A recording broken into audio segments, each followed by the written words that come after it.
While we were in Greece with friends, we decided to go to a holy place called Meteora.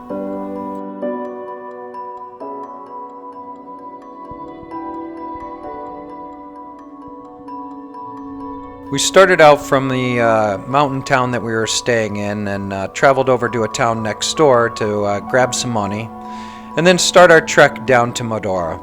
We also tried some local breads at a local shop, and then we were on our way.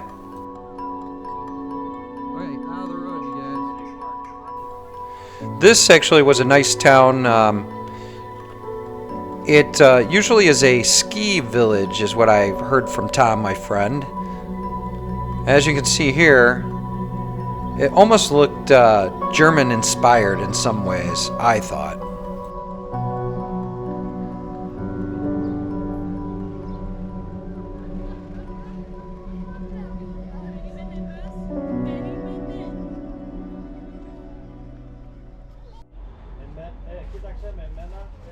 Where we got those local breads. They're phenomenal. Chris kind of led me on the way of what to order. Then we had this and we took off.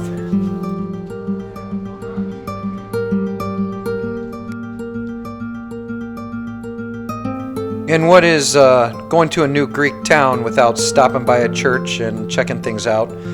Couldn't really bring the camera inside, but I can tell you it was gorgeous. A little dark inside, but I guess that's kind of the way the churches are here in Greece.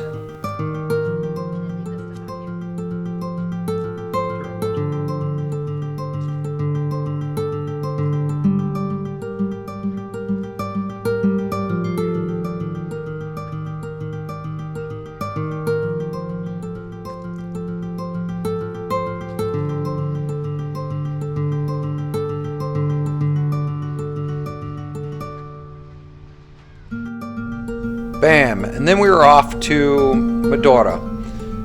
Took a little while. Took about I think it was about a 2.5 hour trek up to the Meteora area. This place was very famous for monks around the 11th century. They would climb into the mountains around and hide into the cliff sides and the cliff tops before the monasteries were even created. Meteora in Greek, I guess, is suspended in air, which actually the monasteries really looked like they were suspended in air. It's truly a stunning national treasure here. Monasteries are perched atop vertical peaks, but few know that before their construction in the 14th century, hermit monks first climbed into these soaring stones to settle in the caves and the hollows of the rocks as early as the 9th century.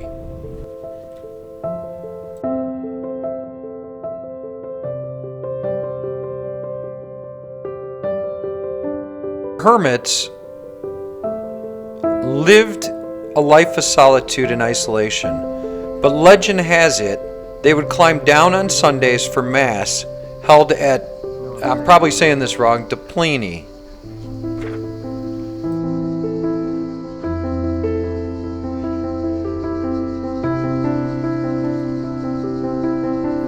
There are more than 20 of these monasteries around. All sizes were constructed with no steps, little access to the rest of the world. This is the walkway up to one of the larger ones, and I guess the more popular ones, which you can see here from above. That's where they used to drop down a basket to pick you up, to bring you up. It's funny because my buddy Tom said he had asked him, he'd actually went up to in the basket years ago, and he asked when he got to the top, he said, well, when do you know when to change the ropes? And the gentleman who he was talking to turned to him and said, well, God lets us know when to change the ropes.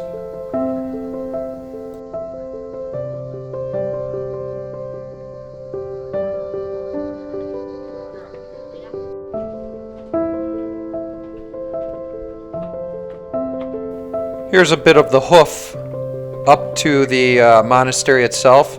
Luckily enough, we didn't have to take a basket because I know I couldn't have done it. Even looking over the side of this walkway was enough to make my legs a little queasy, even being a pilot.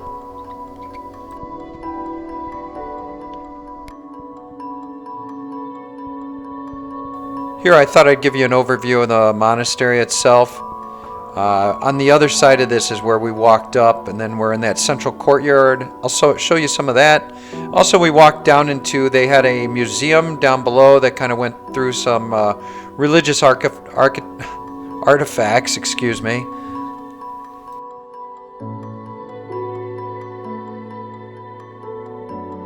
Absolutely gorgeous what man can construct.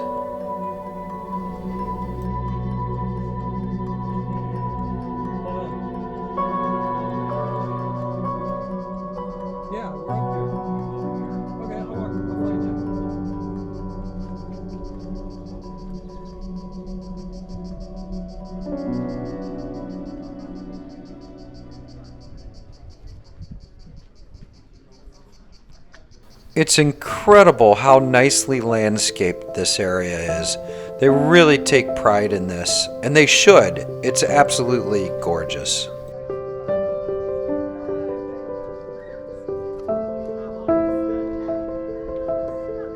This is another area where I wasn't able to go into the church section of this, which is understandable. They don't want cameras in there. But let me tell you, when you visit, it's absolutely stunning. And you should visit.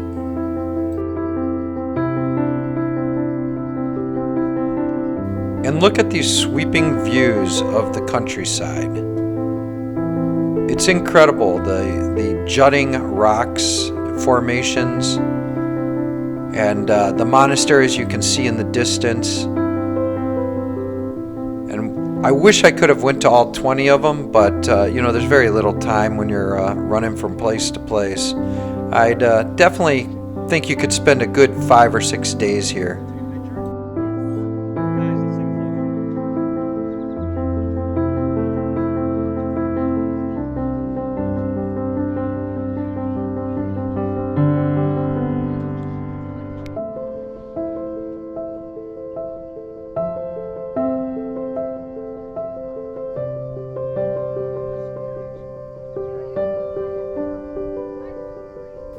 I would love to be able to walk through more of this area and walk through the building structures themselves and see how the monks lived, but obviously you can only get so much here.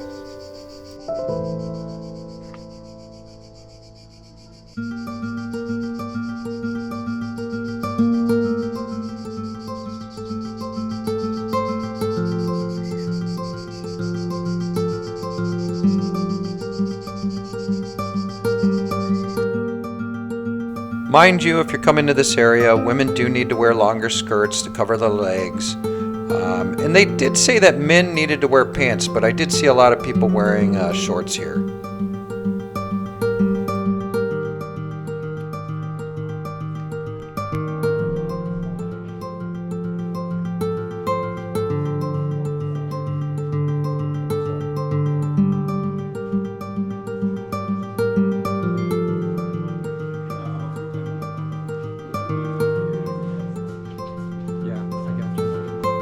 Here's a quick walk around of the museum with my friends.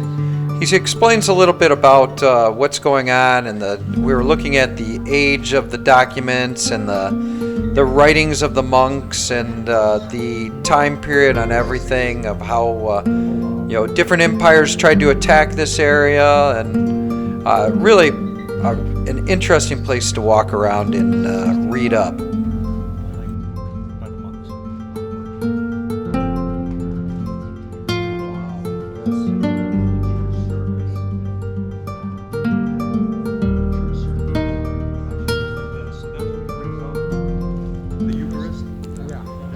So here Chris is explaining how they bring out the Eucharist or communion for everyone to take it.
So here we're checking out the dates and the artwork that's left over from over the centuries.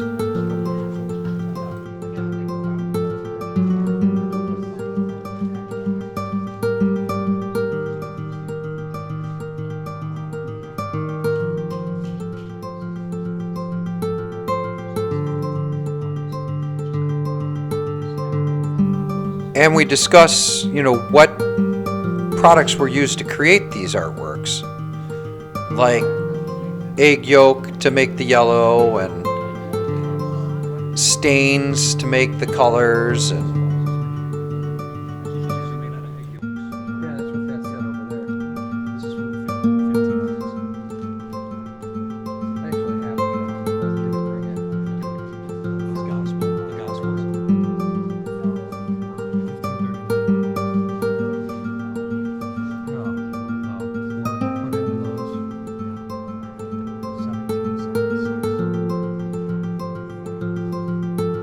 it always amazes me the creativity of people to build these things and the ornateness that they can put into these. That's what Chris is discussing here. But it's absolutely incredible.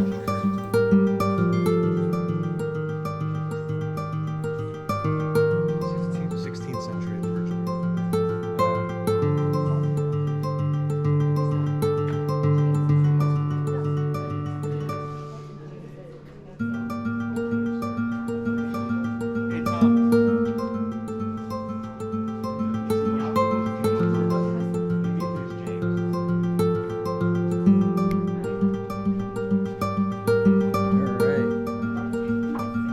This is us taking off after being here for a while. Probably took us about a good hour to walk around, hour and a half. There were certain things here.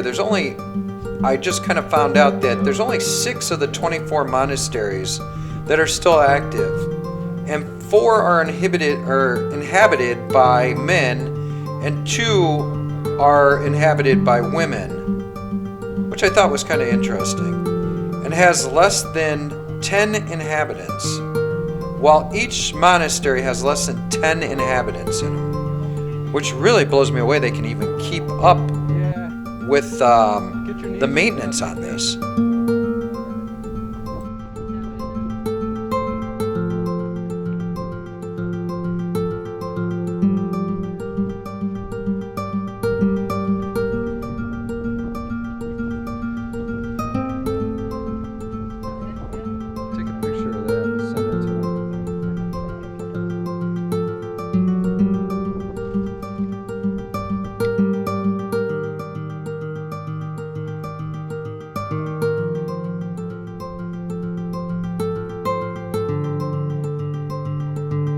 Like I said, the sweeping views of this area are just incredible. It's amazing to me that they can build these things on top of these cliff tops. And it's kind of the story about them hiding in the caves and the nooks and the crannies of this area. These monasteries and these monks and the hermits is absolutely incredible.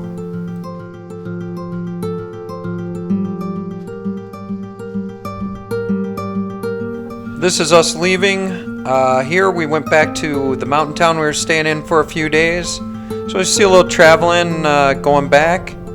If you would, please like and subscribe. I'm trying to build up our usership here. We're going to be doing a lot more videos, a little bit of everything. Here is also, by the way, this is where the basket used to come down to pick people up. So that in itself is scary, that they'd pull you up in he said it was a rope basket, and you would just get in the basket and they would haul you up. No way.